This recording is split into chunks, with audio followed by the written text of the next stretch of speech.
Hello everybody, my name is Ilya. And I'm Tylor. Together we make Kovray.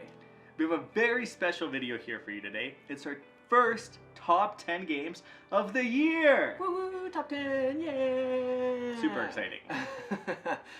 So the top 10 this year is going to consist of games that we've thoroughly enjoyed throughout 2020.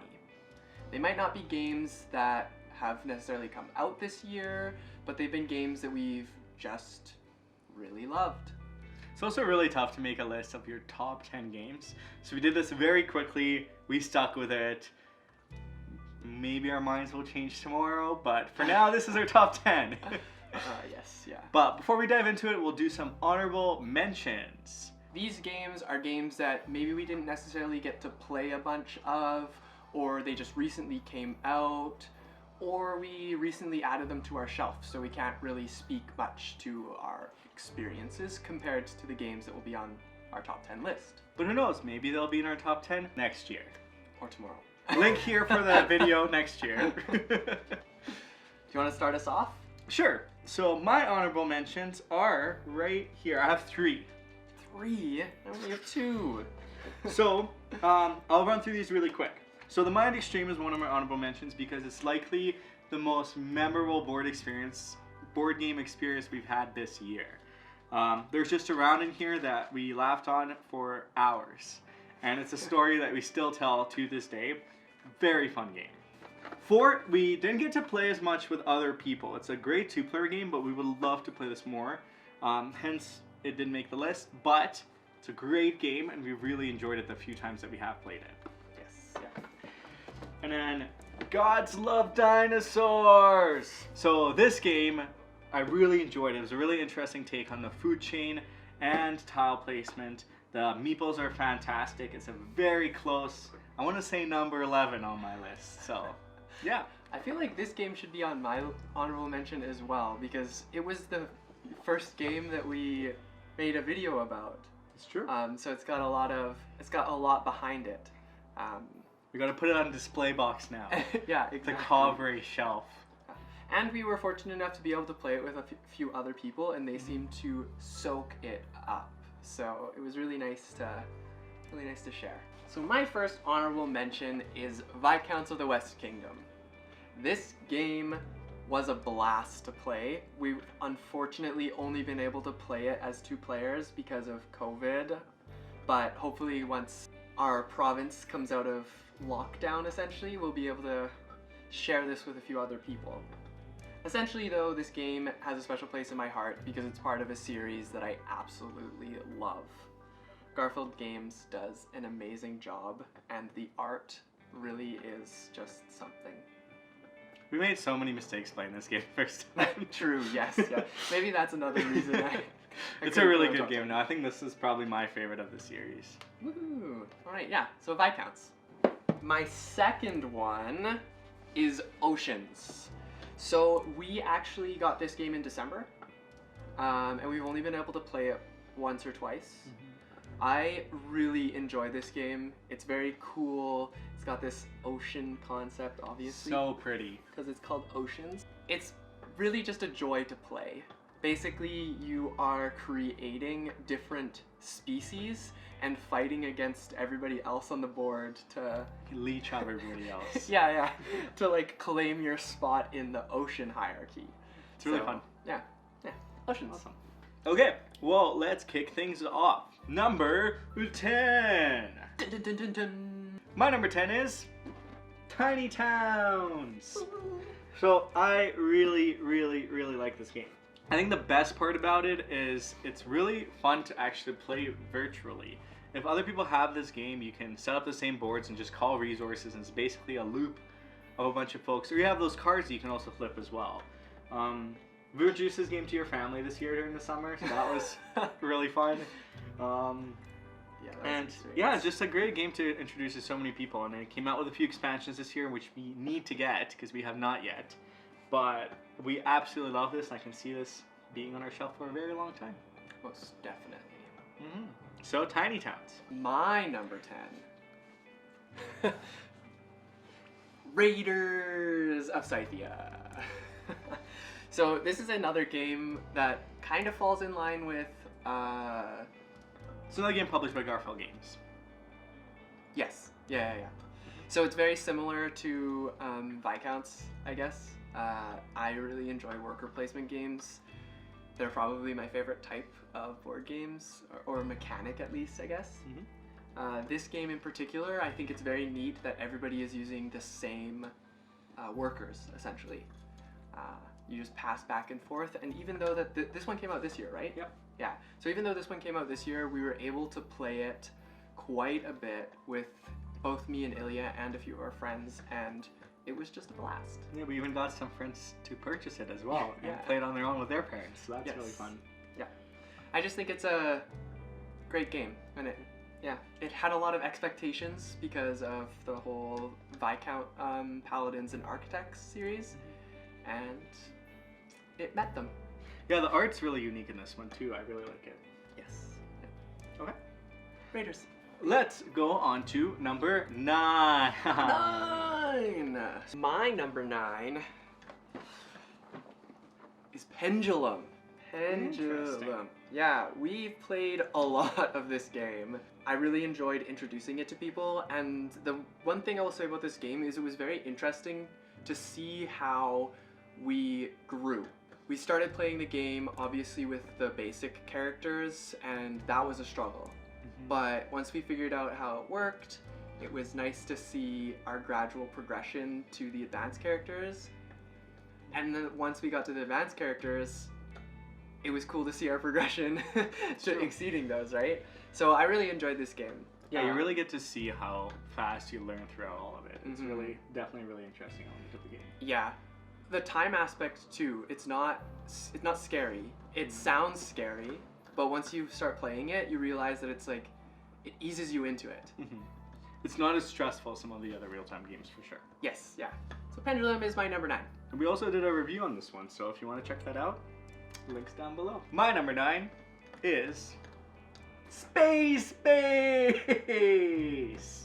I love this game. We actually got introduced to this game this year, and it's honestly become one of my favorite games to pull out to anybody. I like dice rolling games. I think they're really fun. But what makes this game really special is that it really engages everybody throughout everybody's turn. Because typically you have games where you'll take your turn and then you'll kind of zone out a little bit and just wait till it's your turn again. And slightly pay attention, sometimes not. But this one you're paying attention the whole game because what other opponents roll matters to you as well. And there's a little bit of gambling element to it as well. You can really stake and put all your high rolls on like an 11 or 12, which are rolled less commonly. But once they do get rolled, boy oh boy, it's a good adventure. I know once I actually staked my whole strategy on a 10, and it just kept being rolled, and everyone was getting so frustrated. I wouldn't say everybody, just me. He was getting so... For those of you who don't know, me and Ilya have backgrounds in math for our education. So I'm the type of person that's like, okay, I've got to put everything on 7s because it just makes sense statistically. I play the luck. But obviously it doesn't work like that. No. So Space Base is my number 9. Yeah. Number 8. Yeah. Come on, Beasley. So I can start this one off. We have New York Zoo. So Yuri Rosenberg, animals, animeeples, this art, polyominoes. What's not to love in this game? I absolutely love this game, and I think one of my favorite parts of it is that the victory condition. So in order to win this game, you need to fill up your zoo. In many games you have victory points, you have varying victory conditions. This one's very simple and very straightforward. It's a race to finish filling up your zoo. So it's really fun, great joy to introduce to other people. Love it. Yeah, great game. Great game. New York Zoo! I'm gonna stick with the Animeeple theme for our number 8. It's not New York Zoo, but my number 8 is Everdell.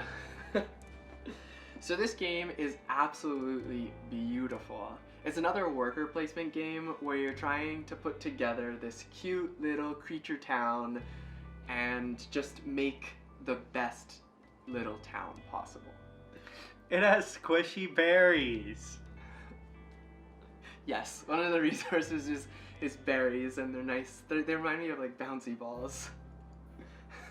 Squishy berries. The base game for this is only 4 players, but we got an expansion that makes it 6 players. And I absolutely love when games are 6-player games, because as much as I like inviting 2 people over, if we can invite more than 2 people over... More people to inspire to play games! Yes, exactly. So, Everdell is my number 8. Yay! Number 7! 7! Start us off. I will start. This is the first repeat on the list. Repeat. Mine is Tiny Towns. Tiny Towns. I'm not going to say too much about this game because I think Ilya kind of covered it all. What I will say about this game is I really like the resource management and the spatial awareness of this game. I love the abstract strategy type thing. Tyler's also really good at this game, which is probably why it's higher on his list than my list, because I usually lose. Still a great game. I do really love this game, yeah. The other thing I really like about this game, and I know it might sound a little cruel, but when you're playing and you can see everybody's boards, you can intentionally call a resource that they might not necessarily need. He does this all the time. Well, okay. And then I lose. I wouldn't say all the time. All the time. But I do take advantage of it, so... Still a really fun game. Yes. So Tiny Towns makes it on to 7 for me. My number 7 is Marvel's Champions. Yeah. I adore this game. So, ever since getting the core box and the many expansions, it's just become one of my favorite games, and it's actually really great to play solo as well. The best part, I think, about it, for me, is the thematic integration of it. It's really neat what they're doing with some of these decks and some of the cards. And especially, for example, one of my favorite new champions is Ant-Man. He's double cards. The card folds out and unlocks a huge Ant-Man when he goes into his giant form, which is so neat. There's just so many cool elements with every expansion, with every new hero or new scenario that I absolutely love in this game, and I can't wait to see what Fantasy Flight has in store for 2021. I know the Guardians of the Galaxy campaign is coming, and I hear there's a lot of thematic integration there, and Groot. I am Groot. Overall, very excited about this game. Can't wait to keep playing and building that best hero deck. Yeah, and one thing I will say about this game is I really like the deck building aspect to it.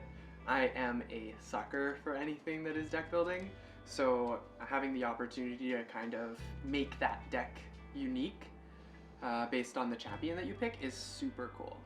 Super neat. Yeah. So number 7. Number 6. Yeah. So my number 6 is Hefty boy. Lisboa. So this is our first Vital Lacerda game, but it's certainly not our last. It took us quite a long time to learn how to play this and get to the table. It actually took us 2 separate rounds of play. So we were pretty ambitious though. We were playing games one evening and we wanted to try this out at for the last game that we were playing.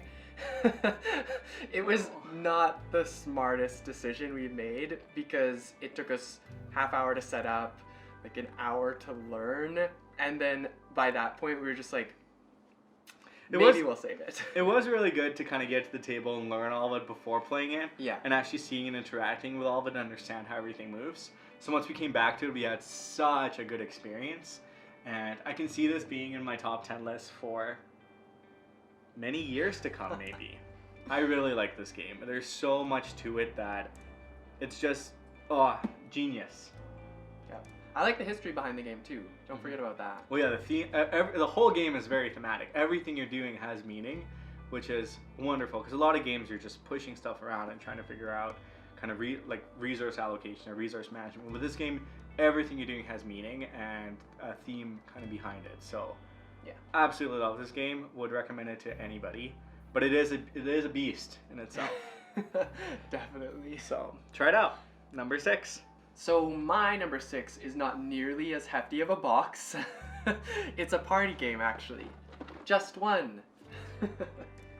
This game is so much fun, and we've been able to play it online with our friends just by setting up the cards and having them, when they're giving clues, fill out their own sticky notes or their own whiteboard, whatever works for them. So we've had a lot of fun playing this. I will say that I'm not the biggest fan of guessing because it makes me very anxious, but I love coming up with the clues, and I love those moments where everybody's sharing those clues, because usually it ends up in these hysterical laughing moments, and I just am a big fan.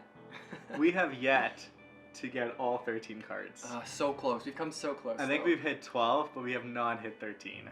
So maybe in the new year, that'll be our goal, is to beat just one, so we can finally get that honor.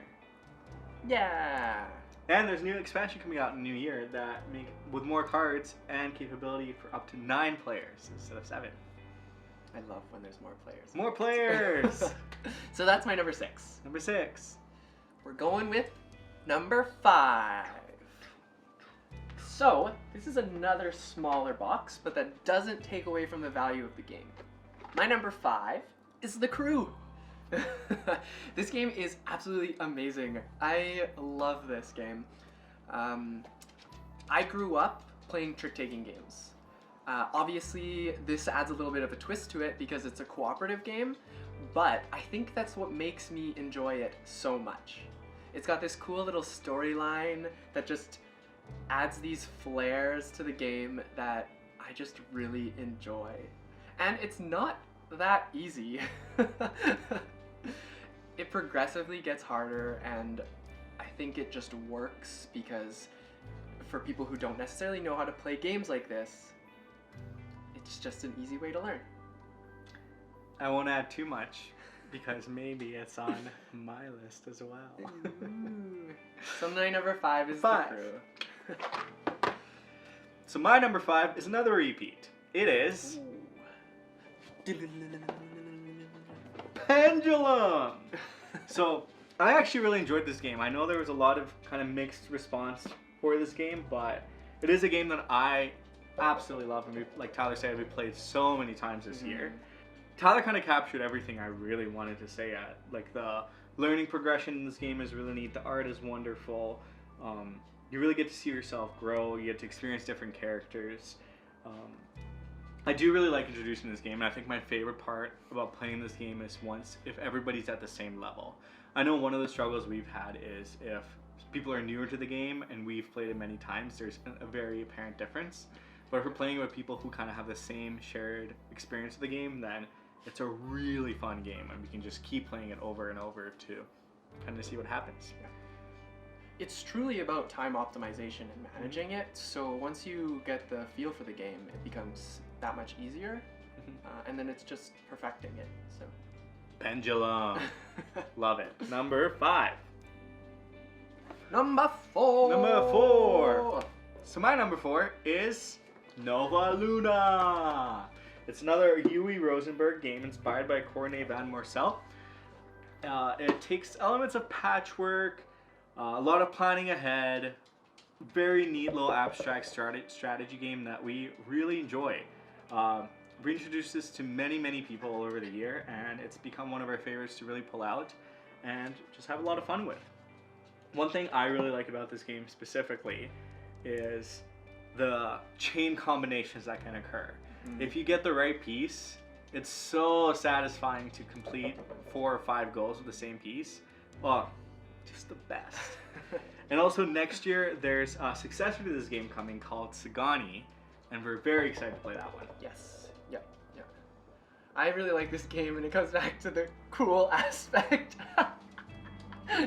Because what you can do is you can intentionally take tiles away from people to make it harder for them to complete their goals, or to put them in a position where they're taking a really high number tile.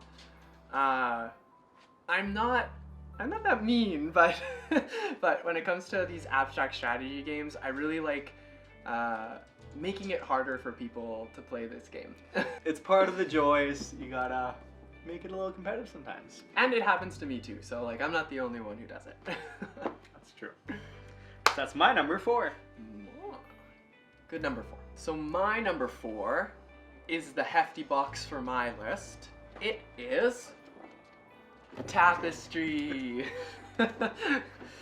First off, I want to start by saying this game reminds me of like a Civilization 5 type game for the PC, which I have loved. And that's what really inspired me to try this game out. It has a lot of those feels where you're going through those tracks, your science track, your military track, explore and technology. Yeah, so you get those, and then there's this neat little board that you have to build all your buildings on. So I quite enjoy that. There's a little Sudoku element to it as well. Yes, yeah, that's what I would describe it as. The expansion made it even better in my opinion, balanced it out a little bit, which I think it definitely needed, but that doesn't stop me from loving this game. So Tapestry is my number 4. Easy. I really like the element that you get to go to space if you explore enough, so that's a really cool part of this game.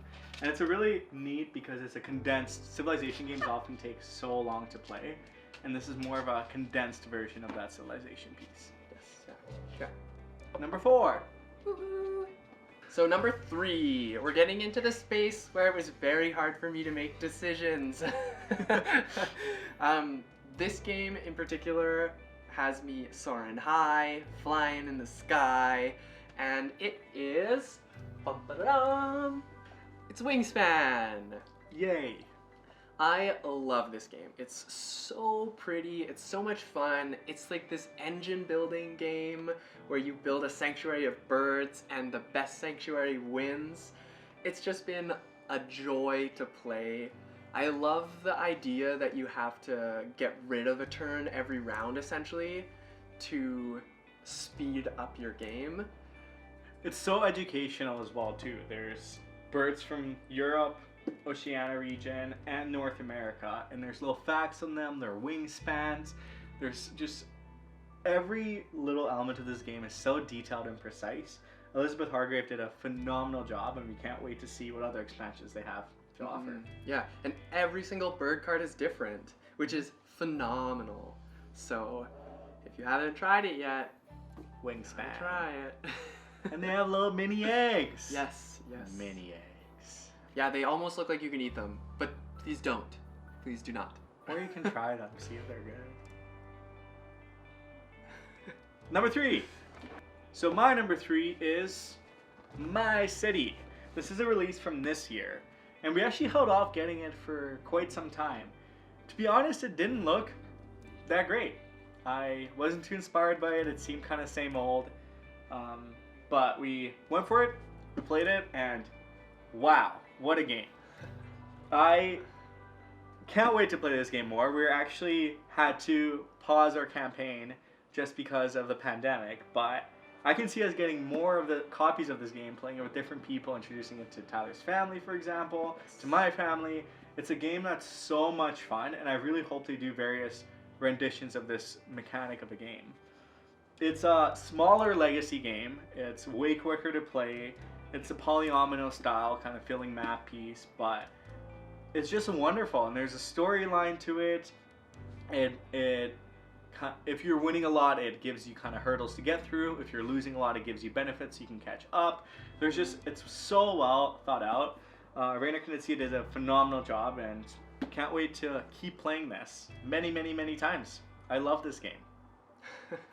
I'm surprised to hear that you were almost hesitant to get it, because it's a tile placement game. Yeah, I do like tile placement games. I think that's my mechanic of choice. Yeah. So, especially polyominoes. I'm glad you decided to pick it up because I quite enjoyed this game too. Okay, so that's my number 3. We're getting up there. 2. So my number 2 is The Cruel Quest for Planet 9. Nice. I also grew up with trick-taking games when I was younger, and we played quite a lot with my family. So the co-op element of it was really, really interesting. What really sold me on this game is honestly the narrative. It's so neat that the first 5 missions, it's basically like training to go to space, and you're learning the various mechanics. And then you're trying to adjust for... Excuse me, missus? you're trying to adjust for various outcomes, and it's really interesting and really fun, and the whole story kind of keeps you coming back for more. You want to keep playing. Some missions are definitely harder than others, and there's definitely elements of how the cards are dealt out that make it more difficult, but it's such an interesting game, especially with more players.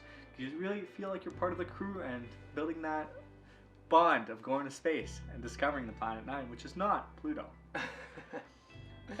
We're very excited because in 2021, there's going to be the crew Deep Sea. So instead of going to space, we're going to explore the down below in the waters. Maybe submarine. Who knows? Yeah. Maybe we'll just get the power to breathe underwater. We're very excited to check that one out. But we also did a review for this game as well, so check that out below. And any of the other games we forgot to mention, we'll link everything down there. So, the crew. So my number 2 is this game. Calico! I adore this game. It's just so much fun to play. This tile placement aspect where you're just building this cute quilt, attracting cats, collecting buttons to score the highest points. It's just a lot of fun. It's got these aspects of luck, it's got this aspect of strategy, and just like when you put all of that together, I think it just makes for a great game. The one thing I'm super appreciative of this game is it's actually one of the few games I feel like I can not stop playing. Like I always feel like I can play this game. And that's any time of the day, doing anything. Yeah.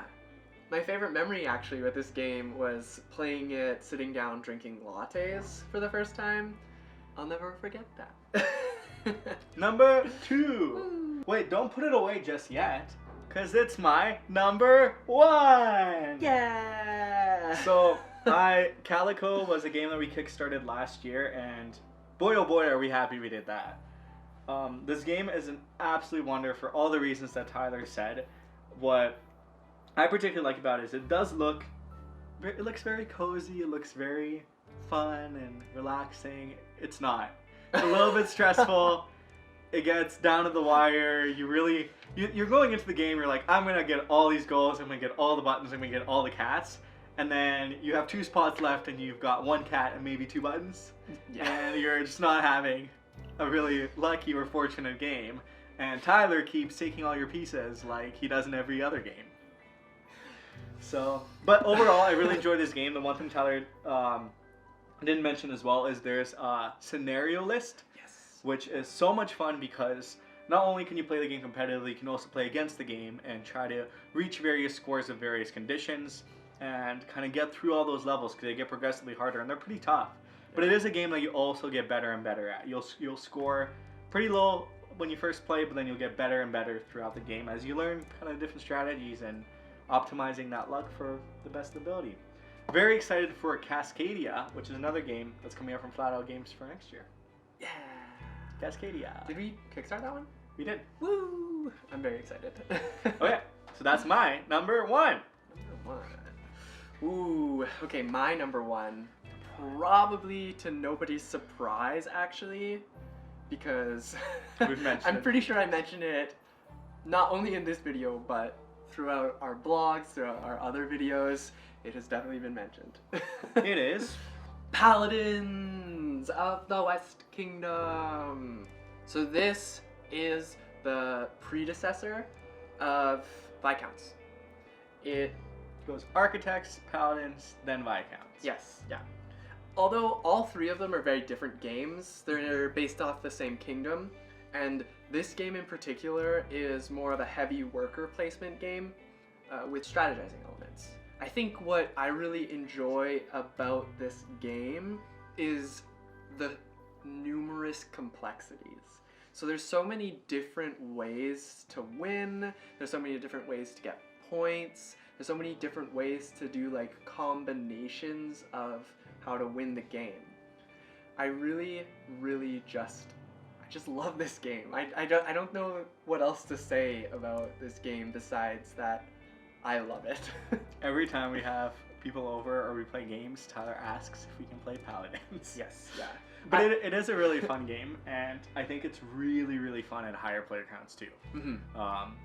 With more players, everyone kind of diving in and the spots being limited to kind of one per person, you really have to decide where you want to go with your workers. It's really fun. Yeah, the one thing I will say about this game, though, is that it's not exactly easy to teach. There's a lot of depth to the game, so you have to be willing to put in the time to really learn it, and then also play it again so you can truly appreciate how great of a game it is. The series of the West Kingdom is actually really good for introducing people to these types of games, because I feel like Architects is by far the lightest one, and a lot of the elements such as worker placement and kind of competing of where to go is similar in that game, so there's elements that carry over. So if you're introducing folks, go down the line, because I think Viscounts is probably a bit more complex than Paladins. Yeah, it's a lot different. It is very different. Yeah. So that's our top 10 games of 2020. We hope you enjoyed our list. Let us know in the comments down below what some of your favorite games of the year are. We always love learning about new games and sharing them with everybody. Yeah. We do love games. And our collection is obviously growing still, which we are big fans of because we love games, and it's an exciting time. It is an exciting time. We're excited to do this video next year to see how our lists change, to see if Paladin still claims Tylor's #1 spot or if it falls down. Who knows? If you're new to our channel, make sure to hit that subscribe button, give us a thumbs up, and you can click that little bell icon as well to be notified when we release new videos. Yeah, and be sure to check us out on our social media, which we'll link below in the comments, or sorry, in the description. We'll also link the reviews that we did for some of the games that we mentioned. We didn't cover all of the games on our top 10. But maybe next year we will. Yeah. And if you want to see more of this little bugger, hi. She's usually featured in most of our stuff, so everything that Tyler mentioned. Yes. Okay, well have a wonderful day and a happy new year to you. Bye.